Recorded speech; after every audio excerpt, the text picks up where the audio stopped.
Hey guys! My name is Elaine. Welcome to my channel. I'll be talking about naman ngayon my 5 tips on how to be efficient even in online class. So, kapit to hindi lang sa mga senior high school students, sa mga go-online class ngayon, even sometimes sa mga nagtatrabaho, okay din to. Kasi we are all working and studying at home. Bakit ba mahirap mag-concentrate or maging efficient during online classes? So, maraming distractions. So, may umiiyak ka. Wait lang. I'm filming. Maya na. Okay. So, first one is distractions. Bakit? Kasi nandiyan yung cellphone mo. Nandiyan, may mga maiingay na background sounds. So, mahirap mag-concentrate. Tapos, wala nang teacher na physically na magsasabi sa'yo na, uy, magpasa ka ng ganito. They could call you, they could contact you, pero sometimes iba kapag face-to-face. So, mahirap. So, ngayon, I'll be sharing 5 tips kung ano yung nakatulong sa akin na sana makatulong din sa inyo lahat. So, the first one is to develop discipline. So, when I say develop, it means na hindi kasi lahat tayo meron ng ganyan. Not automatically, may disiplina ka na sa sarili mo. So, you really need to practice and develop it. So, how? By being consistent sa mga ginagawa mo. At kapag in-schedule mo yung bagay na to, dapat gagawin mo. Of course, yes, you need to do a class schedule, lalo na if you are on your work on your own pace. So, you really need to be disciplined in a sense na, alam mo yun, yung on your own na talaga. Kasi, we really need to be mature at all aspects. Siyempre, as an adolescent, as a teenager, nagde-develop tayo from child to adults.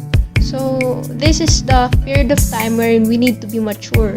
So, to be matured academically, we need to be disciplined. Dapat disiplinahin natin sarili natin. And as for my experience, nakatulong sa akin yung first 3 years of my high school experience because I was homeschooled. So, no classmates. May classmates naman, pero hindi kami nakikita-kita.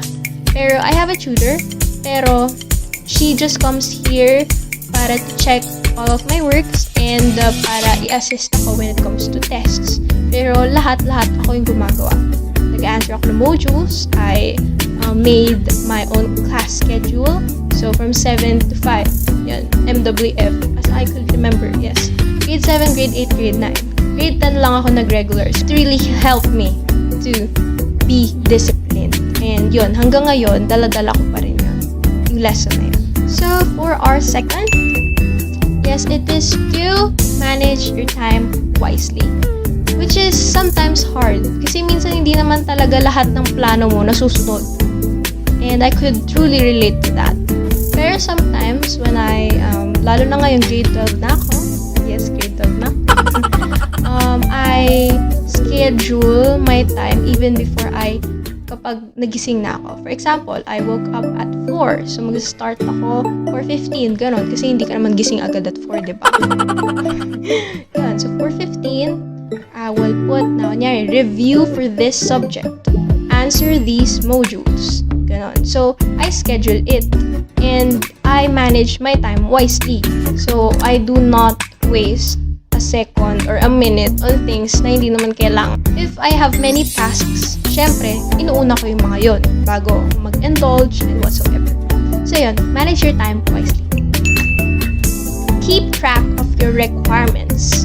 Make a to-do list. So, pwede kayo mag-planner, pero dahil online class ngayon, puro laging laptop ko yung tinitingnan ko. So, I use the notepad.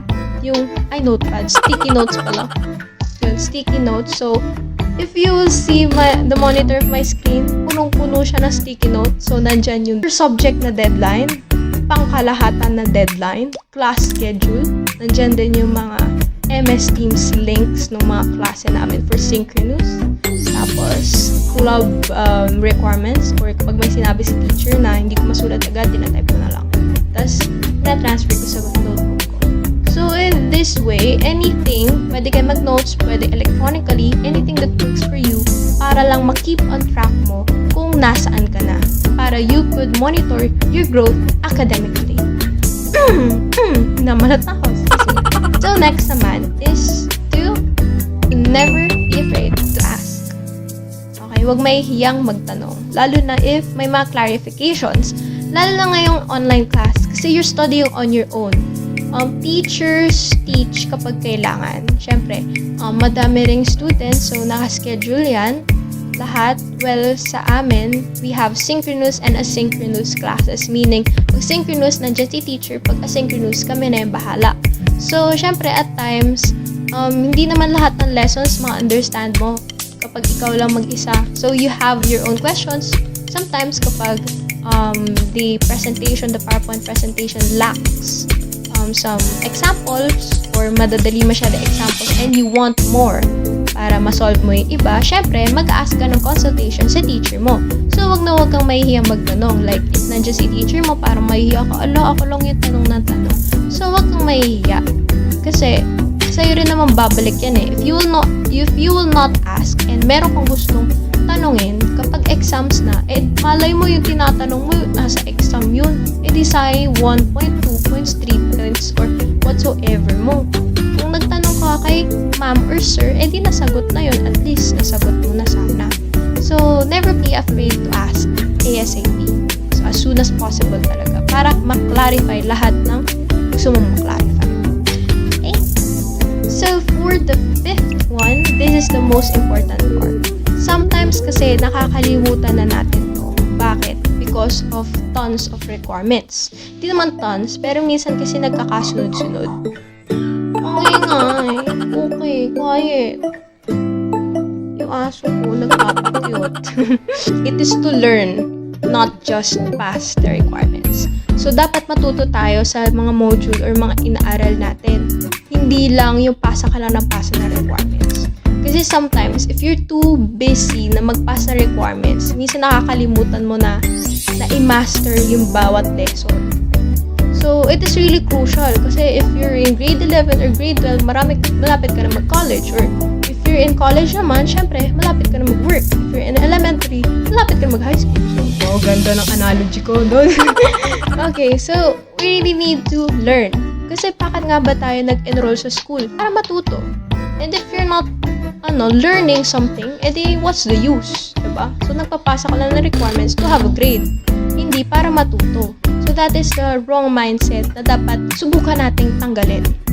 We're not studying for the grades. We're studying to learn. And we're not passing requirements to have a high grade. It is to learn. Okay? So, sana guys, nakatulong sa inyo yung 5 tips ko na yun. So, to recap, number 1, develop discipline. Magkaroon ng disiplina sa sarili when it comes academically, of course. Be academically mature. Next is to manage your time wisely. Number 3, keep track of your deadlines. Keep track of your deadlines. Have a to-do list. Nabulol ako doon. Number 4 is to do not be afraid to ask. If you have clarifications, ask your professor or your teacher. 5 is to learn. Do not just pass. Kasi yun yung dahilan kung bakit ka nasa school. Para matuto. So that's all guys. Thank you for watching.